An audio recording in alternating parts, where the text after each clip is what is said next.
Committee, and I will be chairing this meeting today with me and Vice Chairman, Councillor Penny Milnes.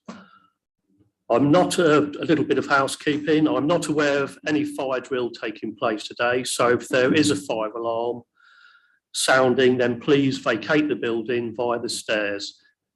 The meeting place is out the front of the building. Please can everyone ensure that their mobile phones are either turned off or on silent, please. Please be aware that this meeting is being recorded and also being live streamed via YouTube. Could you ensure that your microphones are turned off when speaking and on, obviously, when speaking? With us today, we have Assistant Director of Planning, Emma Whitaker, Principal Planning Officers, Phil Jordan, Adam Murray and Ellie Siller, Legal Services, Mark Howells, and Democratic Services, Amy Pride. Public speakers and all councillors, please be aware that you have 3 minutes to speak. You will be advised when you have 30 seconds left. You may finish your sentence, but not the paragraph. Penny, could you read out the list of public speakers, please?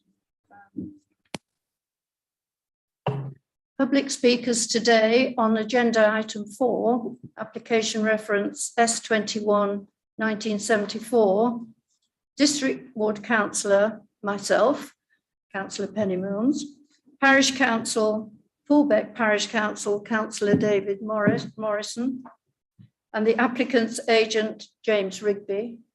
So welcome. There are no other speakers on any of the other agenda items. Thank you.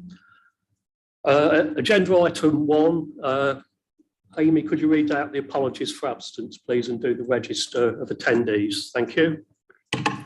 Thank you, Chairman. We've received apologies from Councillor John Cottier, Councillor Robert Reid, Councillor Harish Bisnal Singh, Councillor Judy Smith and Councillor Rosemary Caby Brown.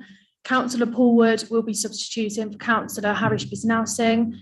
Councillor Helen Crawford will be substituting for Councillor Judy Smith, and Councillor Gloria Johnson will be substituting for Councillor Rosemary Caby Brown. And I'll just take a roll call. Councillor David Bellamy. Present. Councillor Penny Milnes. Present. Councillor Paul Wood. Present. Councillor Helen Crawford. Present. Councillor Gloria Johnson. Present. Councillor Penny Robbins. Present.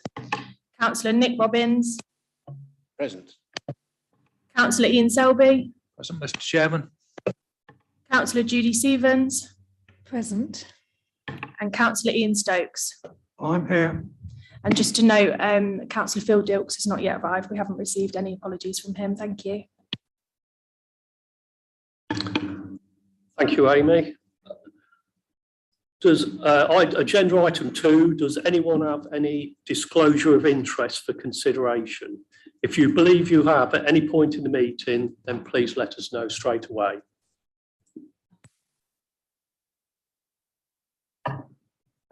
I would just like to note that whilst it's not personal or prejudicial, I will be speaking as ward councillor on item 4, and therefore I will recluse myself from the planning committee and not take part in the debate or the vote. Thank you. Thank you. Agenda item 3, minutes of the meeting held on the 13th of May 2022. Is everyone happy with the accuracy of the minutes, please? Councillor Crawford. I'm happy to propose those, Chairman. And may I say congratulations to you both on your new appointments. Thank you very much, Councillor Crawford. I'm happy to second. Thank you, Councillor Johnson. Any other comments on the minutes? We'll go to the vote then. All those are for.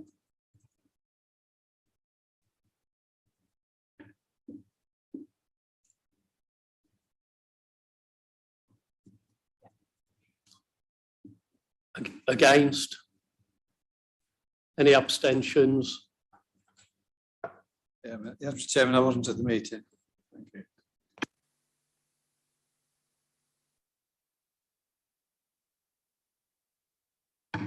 Just for the purpose of the meeting as well, councillor Dilks has arrived, so Apologies, I'm late, Mr. Chairman. thank you, Phil.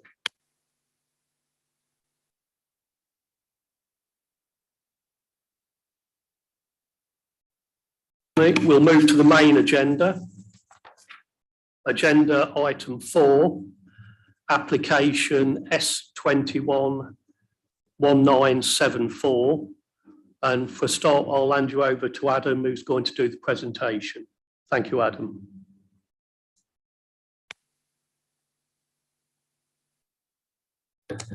Thank you, Chairman, and good afternoon, members. Yes, as Councillor Bellamy has said, this is application S211974, and it is a full planning application for the erection of 12 dwellings comprising of 10 affordable housing units and 2 market housing units, with the formation of new private drives and associated landscaping to provide vehicular and pedestrian access from South Heath Lane.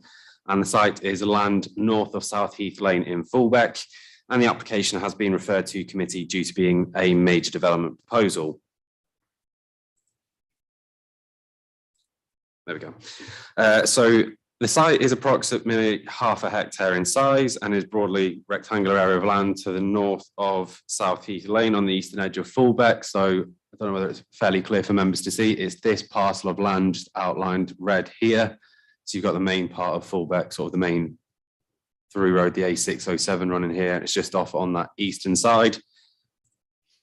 The site itself is agricultural land and has clearly defined boundaries on its south, east and western sides marked by hedgerow and trees. The northern boundary of the site is currently undefined. The site is bound to the east by the former Honington to Lincoln railway line, to the south by South Heath Lane, to the west by existing properties fronting onto South Heath Lane on its northern side, and then to the north by retained agricultural land, which is within the applicant's ownership. The key thing to note in terms of site location is that there are 4 mature trees on the site frontage, which are subject to tree preservation orders. And the site is not subject to any other planning policy designations. So just to give members a bit of context, this is a photo of the application site. So looking from the eastern boundary, so looking from the position of the former railway line, looking towards the existing properties on the northern side of South Heath Lane. So that's a view looking towards that eastern boundary. So the retained agricultural land is that land sort of further up beyond view there. And then looking towards the west, so again, you've got the existing property, which is off here to the left-hand side. That existing hedgerow which defines the boundary, and then you've almost got where the land then sort of extends behind those existing properties and then looking towards the main village centre over here in the distance. And then just looking sort of along South Heath Lane, so you've got the site here on your right hand side, the existing properties on the southern side of South Heath Lane off to the left, and this is South Heath Lane. And then just in front of you here is an example of one of those retained mature trees which are covered by tree preservation order. In terms of the existing properties, in terms of South Heath Lane, it's quite an eclectic mix of property types and styles. There's a clear distinction though in terms of the nature of properties that you get on either side of South Heath Lane.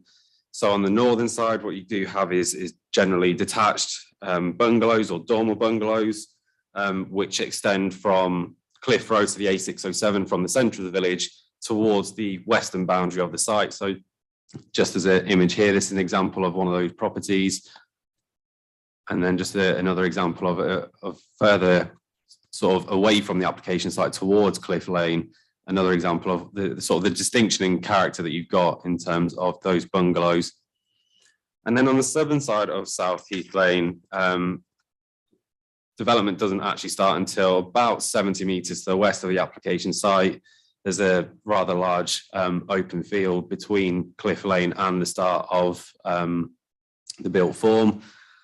And then on this southern side, what you do have again is a mixture of detached and semi-detached 2-storey dwellings of various styles and age. In all cases, though, you do have sort of some characteristics in terms of the green character, that prevailing green character that you've got for an edge of village location, and the mix in terms of property sort of plots in terms of character, etc. of properties, but generally they are set in fairly generous plot sizes. So again, just images here showing you that distinction and variation in character that you've got, and the mix of detached and semi-detached properties.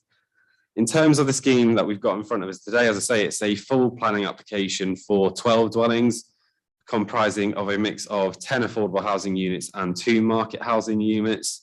The application has been put forward as a first homes exception scheme. So the 10 affordable units on the site would be provided as first homes, and then the 2 open market units are being put forward by the applicant as being necessary to subsidise that affordable housing provision on the site. In terms of the actual mix of properties, the first homes would be a mix of 2-bed and 3-bed units. So you would have 4 2-bed units and 6 3-bed units. And then the open market units, you would have 1 2-bed unit and 1 3-bed unit. In terms of the general site layout, the properties are generally arranged as a line of 6 semi-detached groupings, and access would be taken from the site through 4 private drives, which are located in the gaps between the existing trees on the southern boundary. Those existing trees are shown as being retained, and a new hedgerow is shown as being planted between the dwellings. Now, the layout has been amended following discussions and engagement between the applicant and the council's design pad service. So what you do have in front of you is an image showing the existing site, the initial submission that was made with the site layout. And then following discussions with the design pad service, revisions were made to the following, which just shows the built form has effectively been pushed further north to increase the separation between the proposed dwellings and those TPO trees. And then you have a more substantial, mature native hedgerow, which will be planted along that northern boundary, which is actually outside the red line and would be within the applicant's retained ownership. In terms of the house types, as I say, it's a mix of 2 and 3-bed units. So on the screen in front of you now is an example of the 2-bed house type. That would be a 2-storey pitched roof property with these floating gable treatments at the frontage here with bay windows in the front elevation. And then to the rear, you can see just sort of in this top image here, again, you've got a similar floating bay window feature, but with a flat roof elevation in this example. Those properties would be about 78 square meters in size. And then the 3-bed units, again, 2-storey pitched roof property. In this case, again, you've got that floating bay window feature. In this example, on the 3 beds, they would be flat roof features on both the front and rear elevation. And the 3-bed units would be approximately 91 square meters in size. Materials details haven't been specifically identified at this stage, but the planning statement that has been included within the submission by the applicant suggests that it would be a mixture of brickwork, cladding, and render. And then just one final image to show is an example of the street scene, indicative street scene that we've been provided, which just shows effectively looking north towards from South Heath Lane, how those properties would fit in with the existing street scene. In terms of the key issues for this application, main issues are the principle of development, meeting all housing needs and affordable housing contributions, the design quality and visual impact, the impact on residential amenity and infrastructure for growth. So those issues are set out in full in terms of the officer report, but in terms of the key issues, just to go through them with you, the principle of development members will appreciate from looking at the report is quite a complex matter, shall we say, in terms of the principle of development on this site. The important thing to note is that as a starting point is what the council's development plan says in terms of making the decision-making process. So Fullbeck is a smaller village and the site is clearly positioned on the edge of the village. Policy SP4 does allow for consideration of development on edge of settlement locations, subject to those proposals meeting essential criteria. So key ones in this case are evidence of substantial support from the local community and whether the proposal would meet an identified local need for housing. In this case, the application hasn't been accompanied by any evidence of community support, of pre-application support from the community. And as members will have picked up from the papers, there's a fairly mixed position in terms of representations that have been received from the application. And important to note that Fullbeck Parish Council submitted a neutral representation. So again, there's not that evidence of substantial support for this proposal. There is an exemption to that criteria of the policy for a rural exception scheme. And in terms of what is defined as a rural exception scheme, they are proposals that meet an identified local need for affordable housing.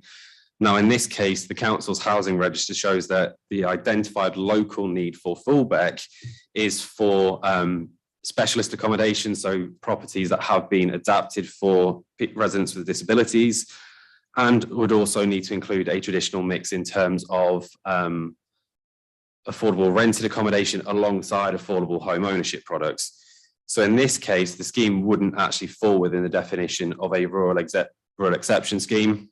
So on that basis, it's contrary to the council's local plan for schemes in such locations. Now, as I've mentioned, the scheme has been put forward as a first homes exception site. Paragraph 72 of the National Planning Policy Framework provides particular support for first home exception schemes. Members will be aware that the local council's adopted local plan was prepared against the 2012 version of the NPPF.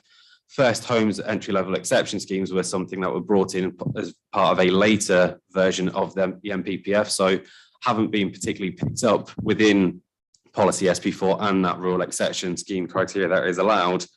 So in this case, whilst first homes wouldn't necessarily meet the local need for affordable housing, they would contribute towards meeting a district-wide need for affordable housing, including first homes. So that is a material consideration in this case. Again, as I say, the scheme does also include 2 open market units, and the applicant has argued that they are necessary to cross-subsidise the affordable housing provision. There is policy support from the NPPF for that to be allowed, for that sort of cross-subsidy. A viability statement has been submitted by the applicant, which would provide evidence to justify that. There has been queries raised by the council's affordable housing officer about that submission, particularly in terms of the fact that this is a greenfield site and is unlikely to be subject to significant abnormal costs. But effectively, at this stage, we're not raising any objection to that on the basis that that could be independently verified should it be deemed appropriate. In terms of that sort of overall balance then from the principle of development perspective, as I say, the scheme is contrary to the adopted local plan in terms of policy SB4 because it doesn't have that substantial community support and wouldn't meet what the identified local need for affordable housing is in Fullbeck. As a material consideration, the provision of first homes on this site is a significant material consideration. However, in this case, the officer assessment is that that material consideration wouldn't outweigh the conflict with the development plan. So as a matter of principle, the scheme is considered to be unacceptable. Coming on to other key issues then, affordable housing, as I say, affordable housing register shows that the need is for specialist housing and that mix of affordable rent and affordable home ownership. So it is contrary to policy H2 as well, which explicitly states that schemes should provide that mixture of affordable rent and affordable home ownerships. Again, balanced against that is that there is a district-wide need for affordable home ownership products, and the provision of first homes would help to meet that. So that is a public benefit that should be given appropriate weighting within the overall planning balance. And in terms of just the general mix of 2 and 3 bed properties, that would generally fit with what the adopted local plan says in terms of mix of property sizes, in terms of that focus on smaller properties within the district. Coming on to one of the other key concerns from the council's perspective then is the design quality. As I mentioned before, the scheme has been through design pad. The officer report provides an outline of the issues that were raised as part of that design pad meeting that was held. The applicant has made some revisions, as I say, in terms of pushing the development further north away from the trees, has provided details in terms of that mature landscaping that could be provided along the northern boundary. But there's still considered to be quite significant concerns with the application that haven't been resolved despite those amendments that have been made. Key amongst that is the sort of the architectural design and detailing of the actual house types themselves. The officer assessment of that is they're fairly modern house types. Those floating sort of bay window elevation features, etc., aren't considered to fit in with that more rural character that you've got, despite the eclectic sort of mix that you've got within that street scene. The form that we've got proposed in front of us, the officer assessment, is that that wouldn't fit in with that character. And again, the scheme has that sort of regimented nature of 6 pairings of semi-detached dwellings. The officer assessment in this case is that you have that sort of subtle variation within the street scene. So that mixture of semi-detached and detached dwellings, that mixture in terms of setback distance, etc. And a scheme which has such a uniform and regimented nature such as this, the officer assessment is that it wouldn't fit in with that more varied street scene that you do have. So again, conflict with the local plan in terms of design policies. And also important to note that as a first home exception scheme, the NPPF does also require such sites to comply with the design policies and standards. So there is, from an officer perspective, a reduced weighting that should be given to the NPPF paragraph 72 as a material consideration in this case, because of that conflict in terms of design as well.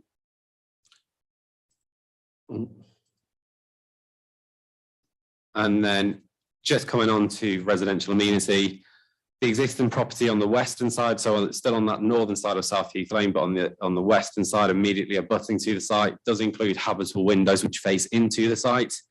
And likewise, plot 1, so the proposed property that would bound onto that, would be adjacent to that property, includes habitable windows that would face towards that property. Now, the separation distance in this case would be approximately 15 metres. That falls short of the separation distances that are set out within the design guidelines, SPD. Now, it's appreciated that you would have landscaping along that boundary, and there is a degree of sort of offset, shall we say, in terms of these properties aren't directly aligned with each other. So they would provide some sort of screening and a degree of mitigation.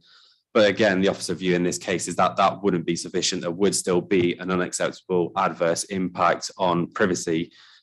So the scheme is considered to be contrary to the local plan and the design guidance on that basis.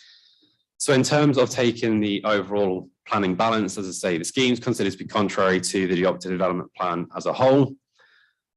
First homes exception schemes such as this are supported through paragraph 72 of the NPPF, and that is a significant material consideration. However, in this case, the scheme doesn't accord with the local design policies, and that in this case should, in officers of assessment, would reduce the weight that would be given to that as a public benefit, or as a material consideration, shall I say, rather. In terms of other material considerations, there are benefits in terms of supporting local services through increased patronage, and benefits in terms of biodiversity. But on the whole, the officer view is that these material considerations wouldn't outweigh the harms caused by the conflict with the development plan as a whole. So the recommendation to the committee is that the Assistant Director is authorised to refuse planning permission for the reasons set out within the report. And at that point, I'll hand back over to you, Chairman. Thank you. Thank you for that presentation, Adam. I'll now invite the speakers to come forward, starting with Councillor Milnes, please, who's the ward councillor. You have 3 minutes, Councillor Milnes, starting from when you start speaking. Thank you.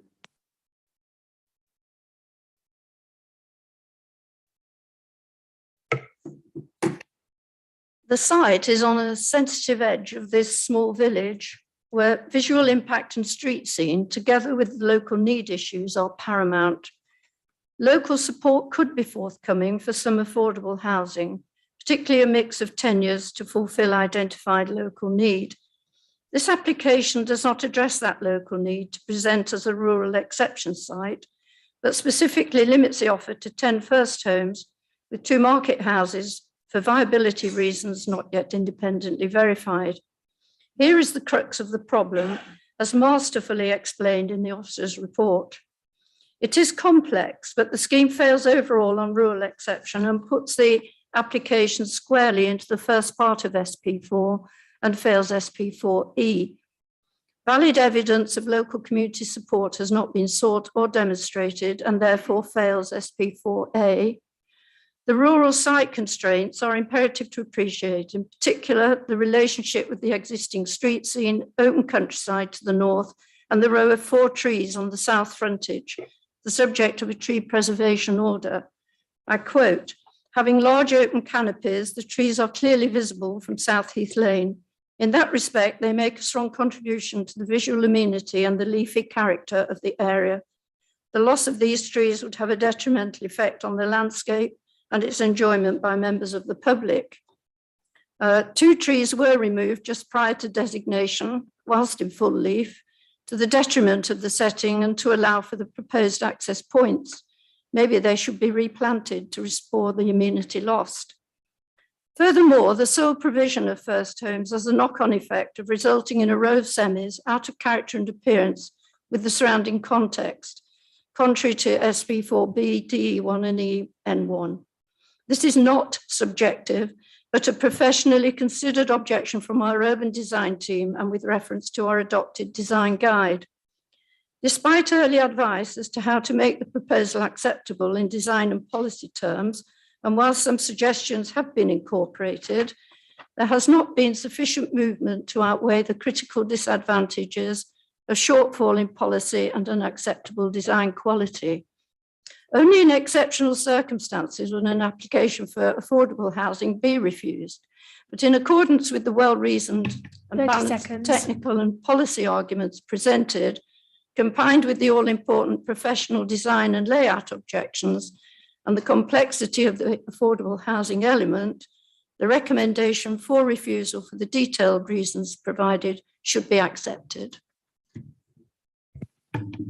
Thank you, Councillor Mills. And I'd like to invite forward now the Parish Councillor David Morrison, please.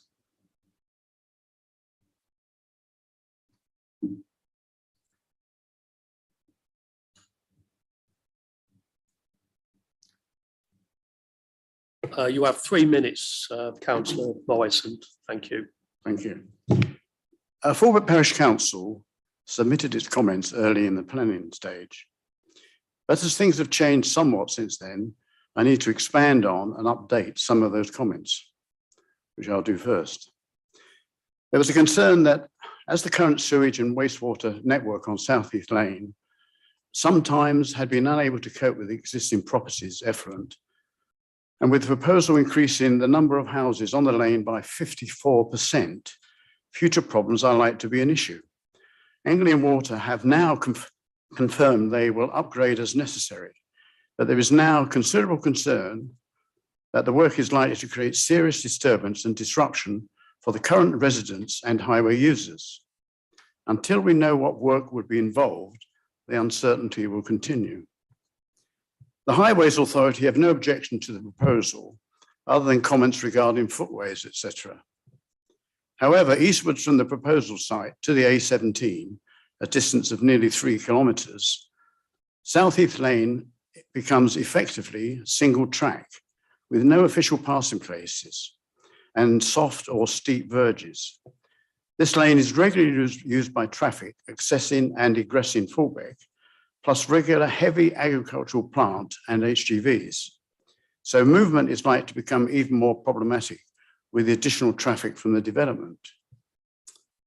Now, the Parish Council is supportive of the provision of some affordable housing in the parish, but subject to proven need. Unfortunately, as the applicant's survey responses were anonymous, the claimed need is not quantifiable. With no evidence that the individual stating a desire to move into first homes or affordable housing actually qualify as such. Bearing in mind the strict criteria applied, it is therefore questionable as to whether the results of the survey support a major development such as this, which would increase the privately owned housing stock in Fullbeck by around 5%. Now, of the 11 properties on the north side of South Heath Lane, 9 are single-storey residences on large plots. The addition of 12 two-storey modern design townhouses on small plots on this edge of settlement site and close to the conservation area 30 seconds. will appear not to be compatible with the existing property type and layout. Thank you. Thank you, councillor Morrison. I'd like to invite forward now the applicant's agent, James Rigby.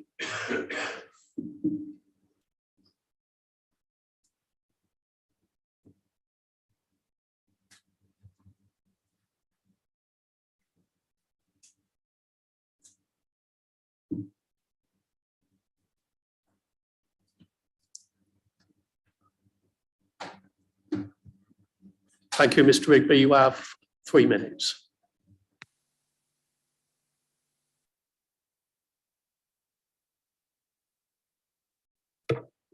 Thank you, Chair. My name is James Rigby. I'm a Senior Associate at Knights and a Chartered Member of the Royal Town Planning Institute.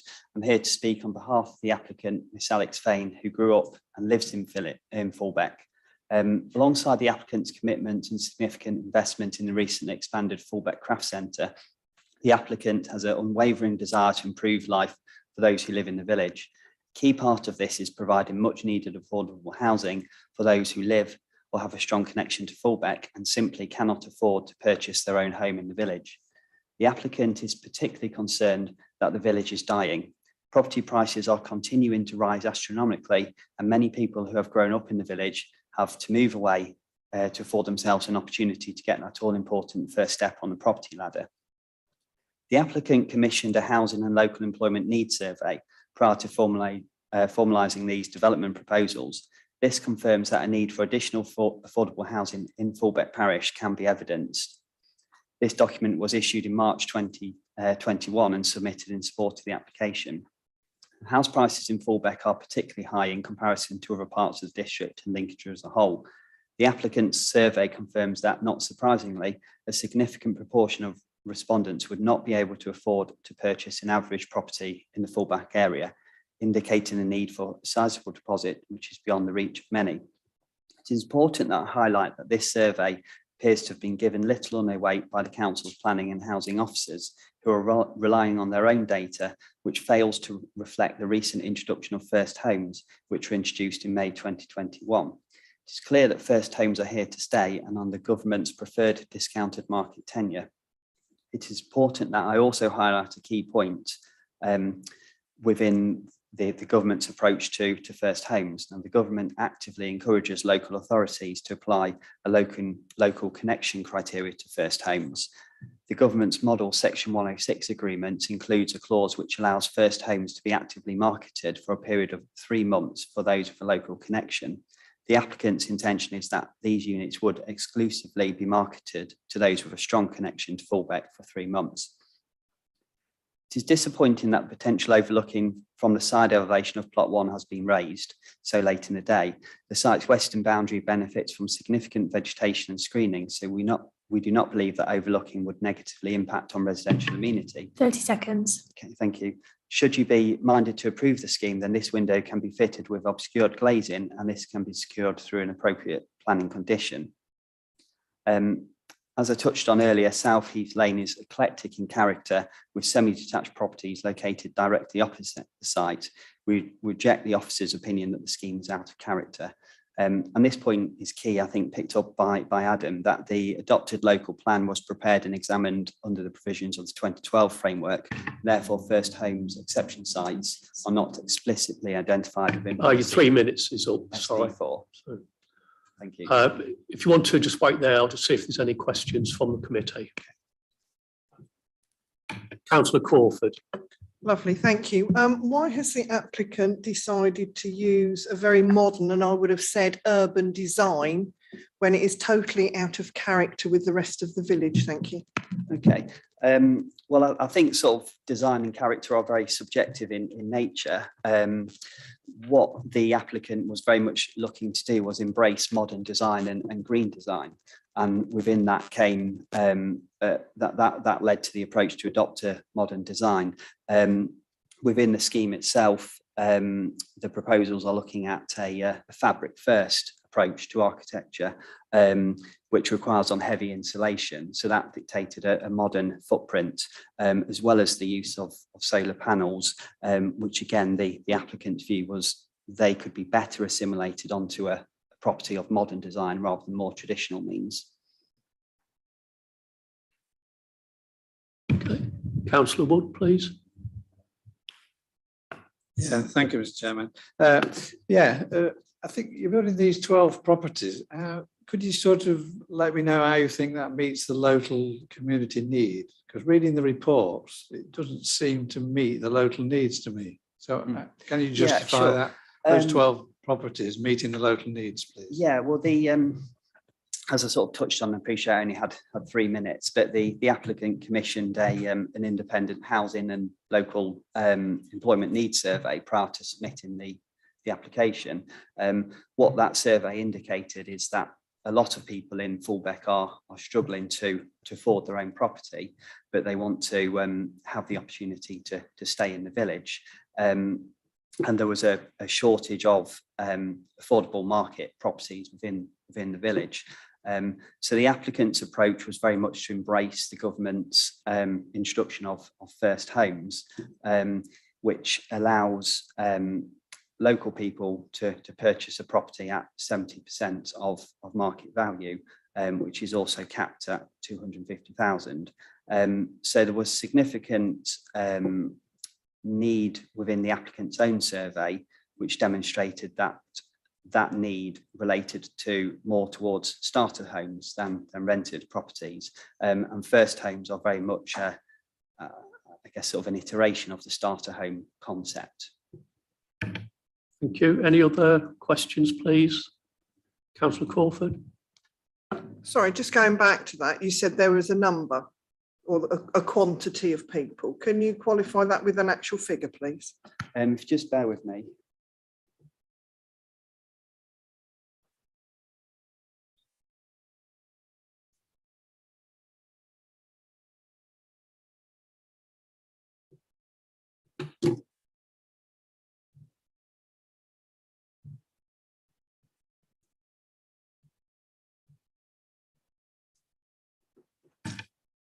Sorry, Mr. Rigby, we'll have to carry on if you can't find the figure. Yeah, I just say that. Unless we've got it ourselves, actually.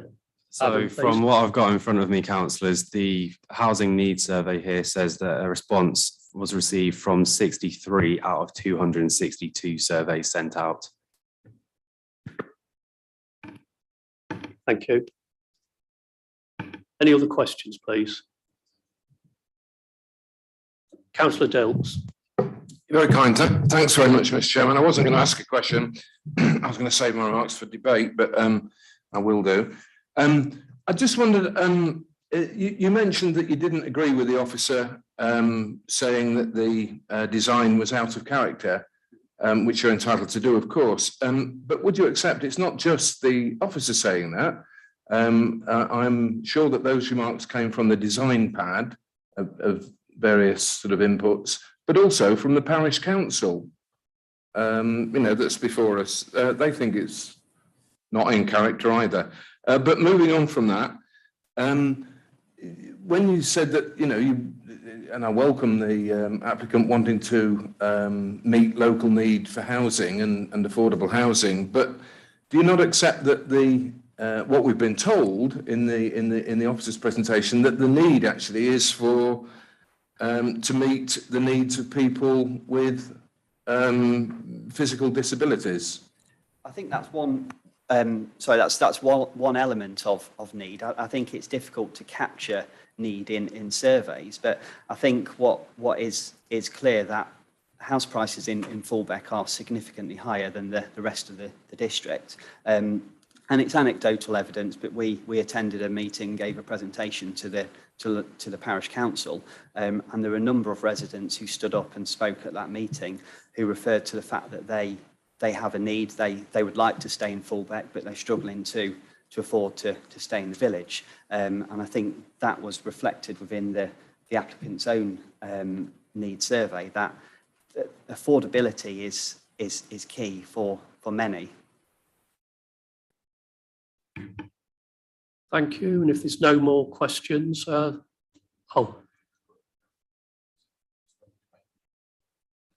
that's it then, Mr. Okay, Rigby. Thank thank you. And we'll move on to questions to the officer. Adam, please. Thank you, Chairman. Personally, I think far too much officer time has already been used up on this application. If the applicant hasn't worked in a proactive way to overcome any of the difficulties, I suggest that we spend no more time on it, and I propose that if there's no more questions, that we agree with the officer recommendation that we refuse this application today.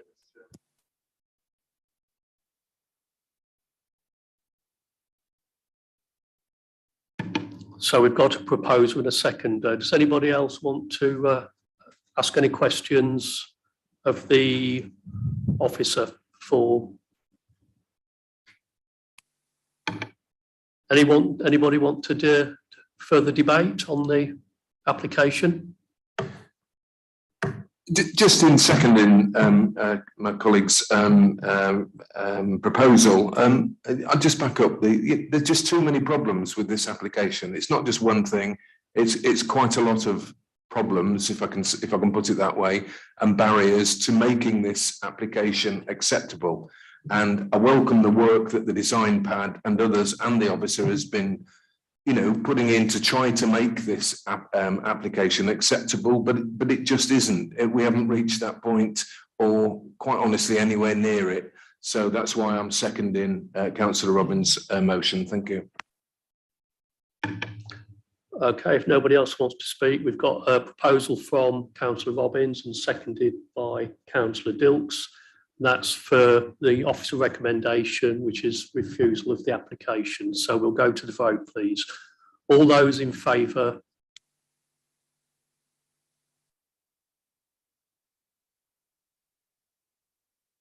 I think that's everybody.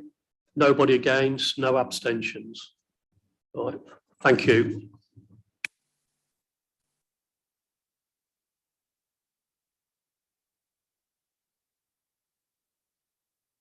We'll move to the next agenda item. Agenda item 5 has been withdrawn. So the next item is number 6 on the agenda, S22 0471. And if you'll do the presentation, please, Ellie. Thank you.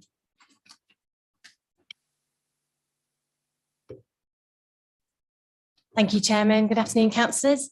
This next proposal is reference S220471. It's a resubmission of an application that was decided at committee last year. It's for the use of land for dog exercising and training, and it's basically just to cover some minor revisions from the approved scheme. The site address is land to the north of the Lees in Barkston, and my name's Ellie Siller. I'm one of the principal planning officers.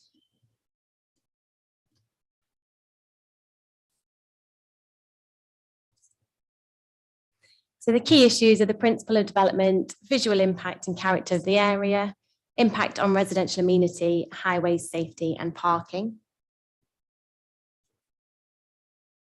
Councillor Robbins, you want to say something? Yeah, can I just ask a question? Is this a part-heard application or is it a new application? Because I don't think I was here for the original. It's a new application. That's what I've been advised. So, okay. Thank you for that anyway. Yeah, so just to clarify, it's a resubmission of the whole, we are looking at the whole thing, but it's been put in purely for the revisions to be assessed. So the other permission is extant. So this is the red line of the application site, as you can see on the screen, and it's to the north of Barkston. You can see the residential properties to the south. And this is the red line that's been submitted as part of the application. The The scheme has been implemented. So this is a view from Hough Road. You can see on the left-hand side the fencing, and the majority is behind the hedgerow. So the main change with the scheme is basically relocating part of where the fence is going. So in the previous scheme, there was a parking area that was outside of the fenced area.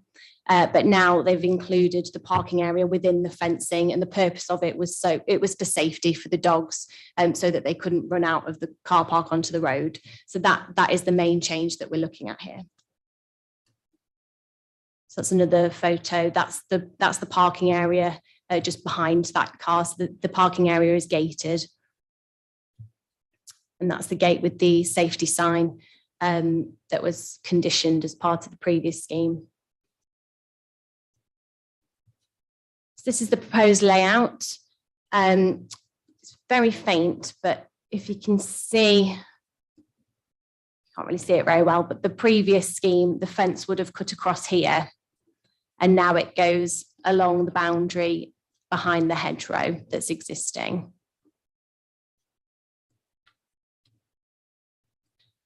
So the principle of development is already established through the extant permission, but it's in accordance with SP5, which is development in the open countryside, as well as E7. The visual impact is considered minimal. The main visual impact is the fence, which obviously was approved previously, but it's now just in a slightly different position. The planting of trees was conditioned on the previous application. This is still included within the scheme, and that is conditioned to be planted within the next planting season. So that would mitigate some of the visual impact as well.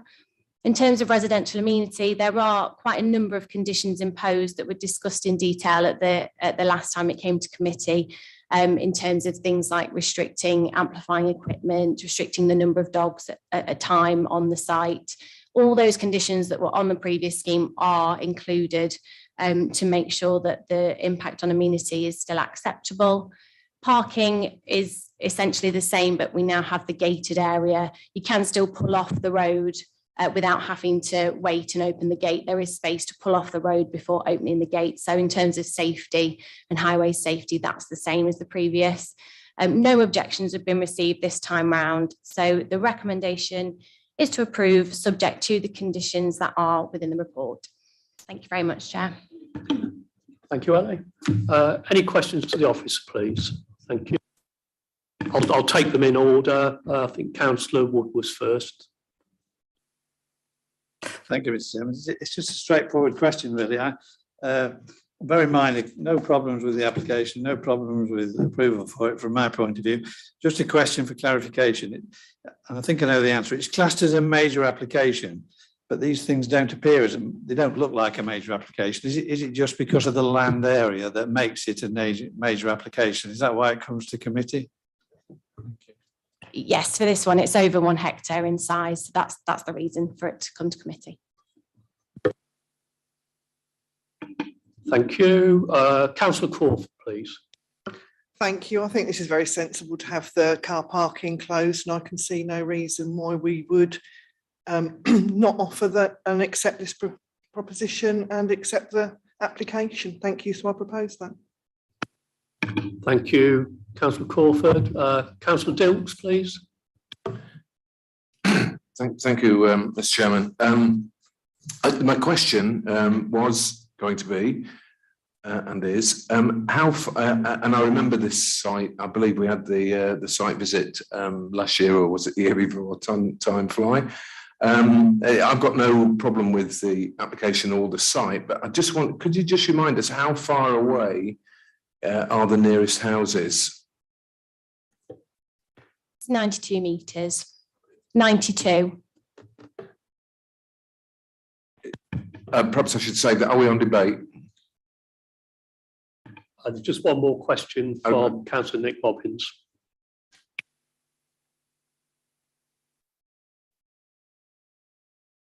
We'll move. Any more questions to the officer before we move on to the debate?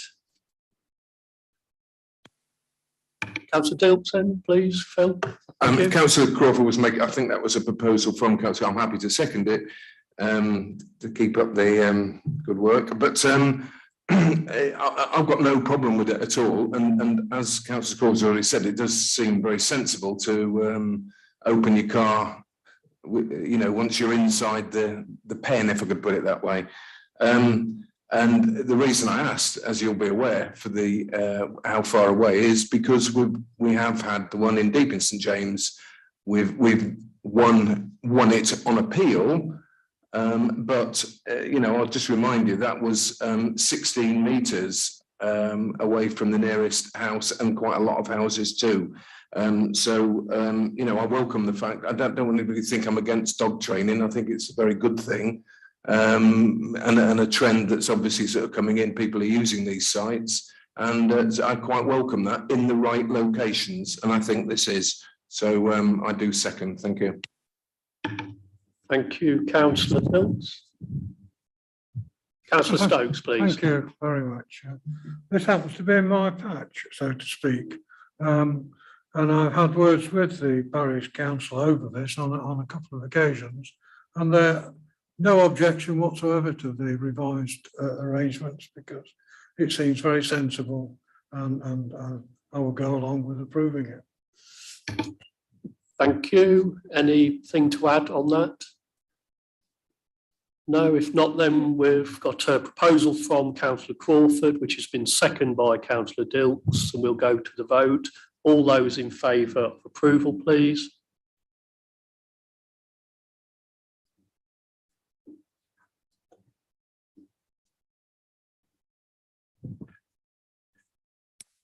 I think that's unanimous. So we'll move on to the next item. This is application S220790 and S220794. Adam's going to present them both together, but we'll take them as far as debate and everything's concerned. We'll ask Adam the questions, but then as far as voting is concerned, because they're different types of application, they'll be taken separately. Mr. Chairman, just on a point, I noticed a member has sort of left the chamber. I don't know if he's got a toilet break or whatever, but or if he's coming back or whatever. He's gone, is he? Was it Councillor Cottier? Yeah, he's not. He was just observing for today. He has sent his apologies. Oh, forgive me, Mr. Chairman. I saw him on the list, but thank you. I didn't know if anybody had just nipped out and they would not be able to vote, but thank you. Okay, Phil, thank you. Adam, please. Thank you, Chairman. As you say, this is application S200790 and S200974. The first of which is the submission of details reserved by condition 3, which relates to joinery details of planning permission S212477. And the second is an application for advertisement consent for a hand-painted sign on the existing fascia at 7A Abbey Road in Bourne. And these applications have been referred to committee due to the applicant being related to a district councillor. So just briefly in terms of site location, the site is a 2-storey mid-terrace commercial building located on the northeast side of Abbey Road within the centre of Bourne. So just zoomed in there, looking towards Bourne Town Centre. And a site location plan there shows that the properties on either side are ground floor commercial uses with first floor residential accommodation. And then to the rear of the site is a residential land use. The application site itself is within the secondary shopping frontage of Bourne Town Centre and is also located within the Bourne Conservation Area. And just briefly in terms of the site history here, we've had 2 recent planning applications on this site, the first of which is S212477, which the discharge of or the submission of details reserved by condition relates to today. That was approved in February of this year for the alterations and extensions to the property, including a reconfigured roof structure and changes to the fenestration. That application was approved by delegated powers prior to the district councillor's election. And then more recently, we've had application S220447, which again was for alterations and extensions to the property, but in this occasion included the erection of a workroom to the rear courtyard and that was considered by members at the Planning Committee on the 21st of April. In terms of the details, taking the first application to begin with, so the approval of the details reserved by condition 3. Condition 3 stated that before the installation of any new external windows, doors and shop fronts, full details of all proposed works, including a 1:20 sample elevations and 1:1 drawing profile, shall have been submitted to and approved in writing by the local planning authority. So we received a number of plans, which I'll just go through very briefly. So in terms of the shop front, that shows that the existing awnings will be removed and the mouldings will be made good. It will be a hardwood timber frame shop front, double glazed untinted shop windows with a new hardwood timber door, and the existing brick plinth would be cleaned and repointed. And then we've had various details in terms of sections of the proposed windows. So the first 4 windows on the front elevation will be changed from modern casement windows to vertical sliding sash windows. And then there would be replacement casement windows on the rear elevation. In terms of evaluation, details are being reviewed by the council's conservation officer, and they've confirmed that the details are acceptable. So the recommendation in this case is for the Assistant Director of Planning to be authorised to approve the details submitted in respect of condition 3. And then just briefly coming on to the second application, as I say, this is an application for advertising consent for a hand-painted sign on the existing shop front fascia. That shows that the existing fascia is repainted with a dark green colour, and the wording of the crafts centre is to be hand-painted on top of that. And the signage is to be lit with low-level LED lighting from above. On this occasion, again, Council's Conservation Officer has reviewed the details, no objections, so the scheme is not considered to have any adverse visual impact and would be in line with the shopfront design guide. In terms of amenity, and then in terms of public safety, LCC Highways have reviewed it, and again, they have no objections, so there's not considered to be any concerns from that respect. So on this occasion, the recommendation is that the Assistant Director is authorised to grant the advertising consent subject to the conditions set out within the report. And I'll hand back to you, Chairman. Thank you, Adam. Any questions for Adam? Councillor Stokes, please. Yes, I mean, because this is a person related to a district councillor, I would like to ask the question, had this not have been the case, this would have been guaranteed to be done under delegated powers and be approved, wouldn't it? As you say, Councillor, it's been brought to committee because it is related to a district councillor. If it had not been the case, it would otherwise have been capable of being dealt with via delegated powers, as you say. And on that basis, yeah, with the recommendations that's been brought to committee, the likelihood is that, yeah, both schemes would have been acceptable. Thank you. Councillor Robbins, please. Nick Robbins. Thank you, Chairman. I mean, the picture of the shop front is exactly what we're looking for in the shop front scheme in Grantham. Hugely successful, and we're actually, for the applicant to sort of go over and above and replace the windows to be more in keeping, I think is to be applauded. And I'm happy to propose that we go along with the officer's recommendations once more. Well, I'll take them separately. So we'll go through the first one first, which is number 7 on the agenda, 220790. Councillor Crawford, please. Quite happy to second that. I mean, it looks fantastic in my point of view, and we could do with more of it. Anybody, anything to add? Any questions to Adam? No? So we're voting on the first one. Any Emma?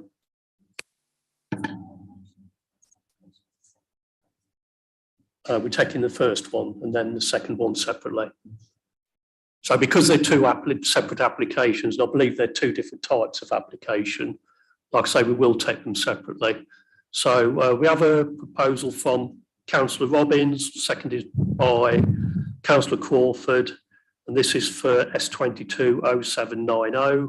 All those in favour, please.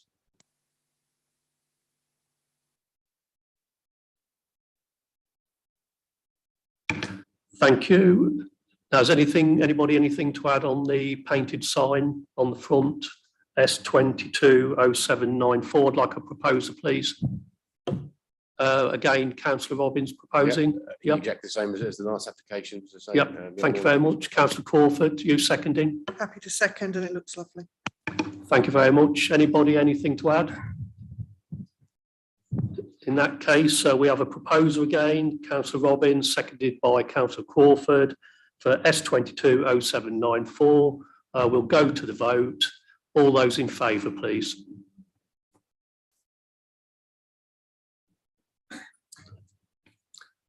Thank you, everybody. That's quite I think, a record for the planning committee.